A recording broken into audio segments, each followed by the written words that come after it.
और विशेष करके भारत सरकार के गृह मंत्री, तपस्वी और यशस्वी गृह मंत्री सम्मानित अमित शाह जी को दिल की गहराई से अभिनंदन करना चाहता हूं, बधाई करना चाहता हूं। देश को नक्सलवाद मुक्त भारत बनाने का उन्होंने काम किया है तथा हिंसा मुक्त लोकतंत्र स्थापित करने का उन्होंने काम किया।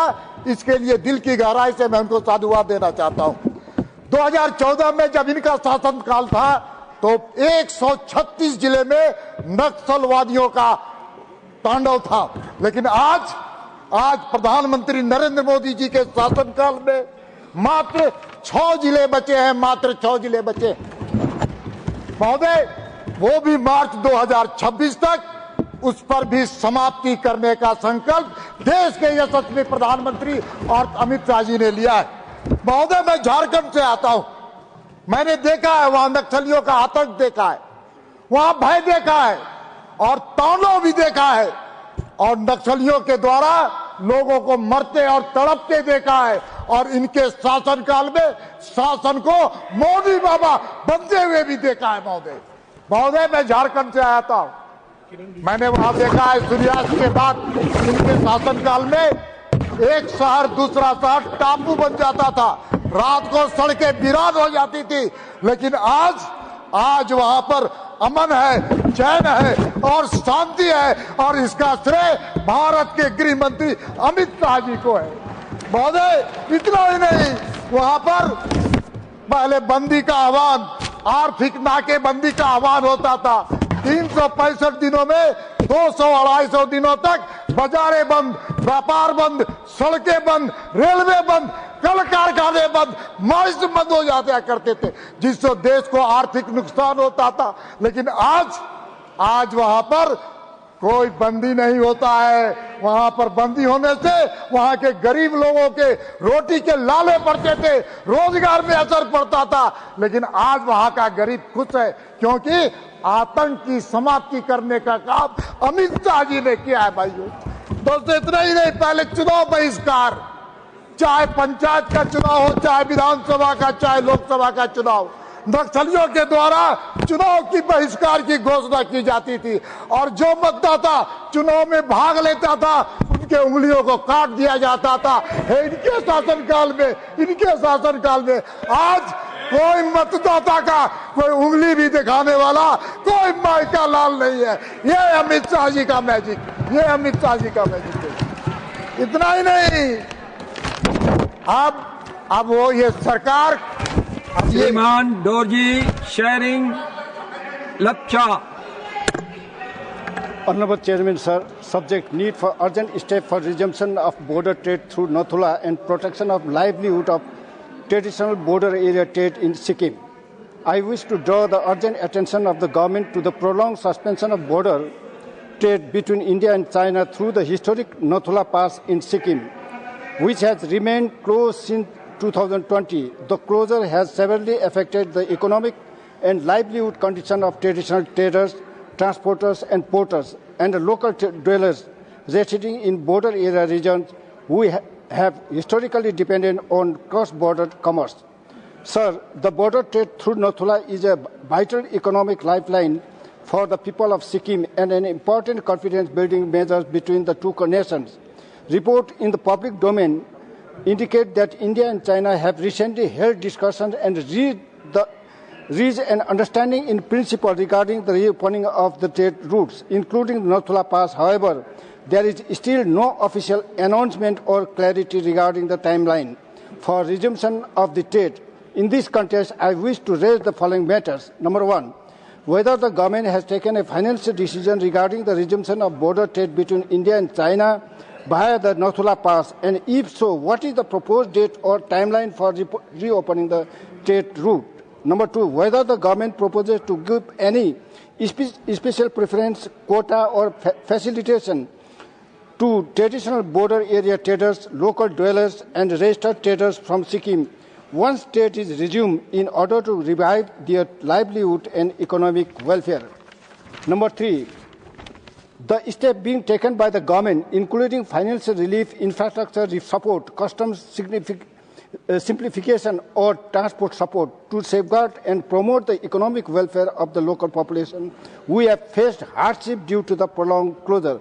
Sir, the people living around Nathula have been waiting for a clear direction from the government. This issue concerns the economic survival of border communities, national security interests and regional stability. Therefore, I request the government to urgently clarify the status and announce a concrete policy framework for reopening the trade route at the earliest. Thank you, sir. Sir, half a minute, sir. Sir, half a minute. Sir, I would like the Honorable Minister to kindly let us know what the business is for today and tomorrow. Please, sir.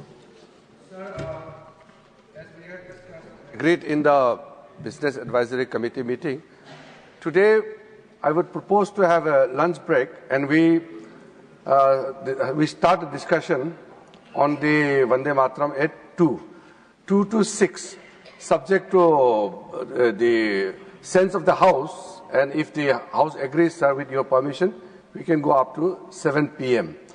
And then tomorrow we'll take up the election reforms here, and as per the time we allocated, we propose to take it to the Monday to conclude the discussion on election reforms.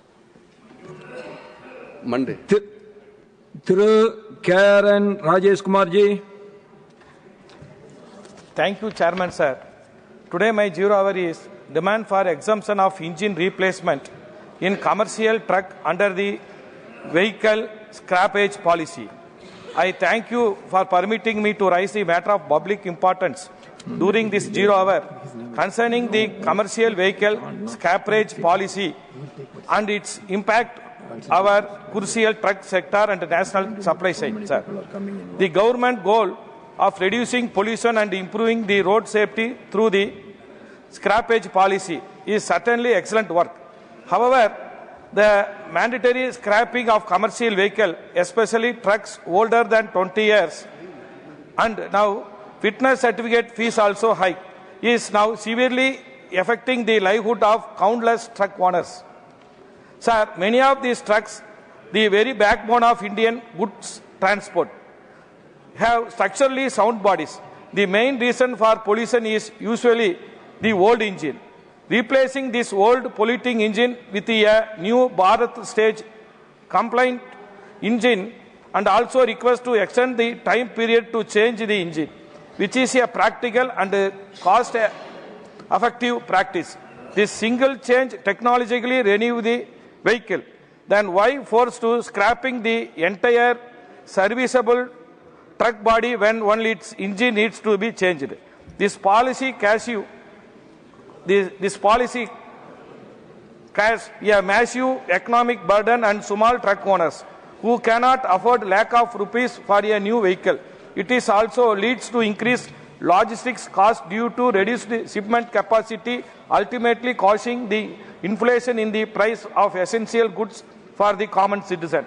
I therefore urge the Honorable Minister of Road Transport and Highways to re-examine this policy and request the government to grant a crucial exemption. A truck beyond the 20-year mark should be allowed to continue operating if the owner replaces the old engine with a new certified BS6 engine, and also request to reduce the fitness certificate fees, sir.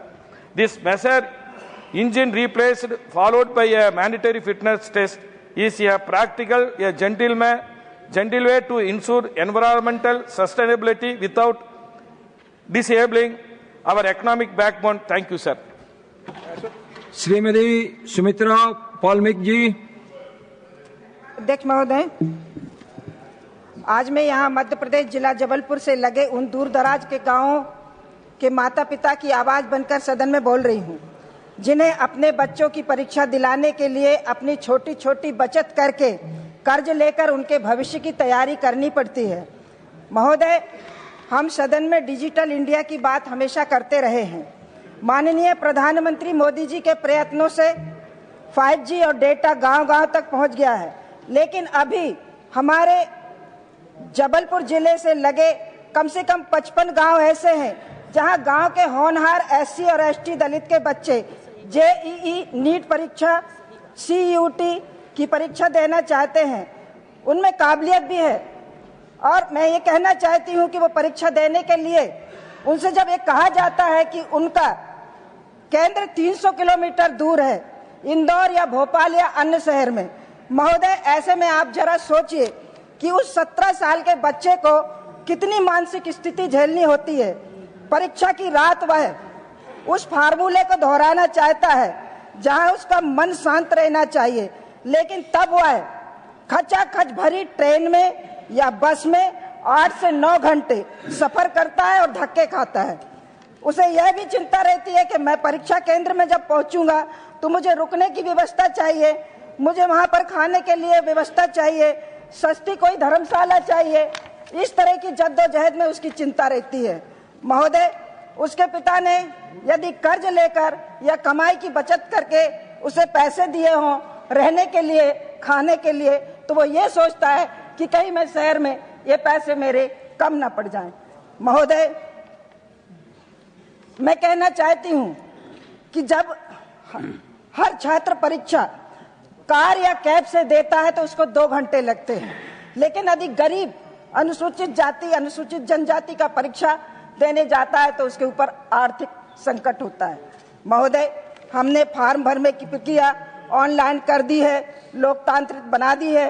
परीक्षा देने की प्रक्रिया आज भी अमीरों का विशेषाधिकार बना हुआ है। महोदय, मेरी मांग है कि हर ब्लॉक में एक डिजिटल केंद्र बनना चाहिए। इसलिए मैं शिक्षा मंत्रालय NTIA से मांग करती हूँ कि one block digital exam centre, हमारे पास के ब्लॉक में सरकारी स्कूल, क्लस्टर में पंचायत भवन, हम ब्लॉक मुख्यालय पर एक सुरक्षित कंप्यूटर युक्त कमरे को डिजिटल परीक्षा से क्यों ना केंद्रित करें। महोदय, मैं ये चाहती हूँ कि भविष्य को गढ़ने वाले उन बच्चों को कंप्यूटर की परीक्षा उनके गांव तक पहुंचे।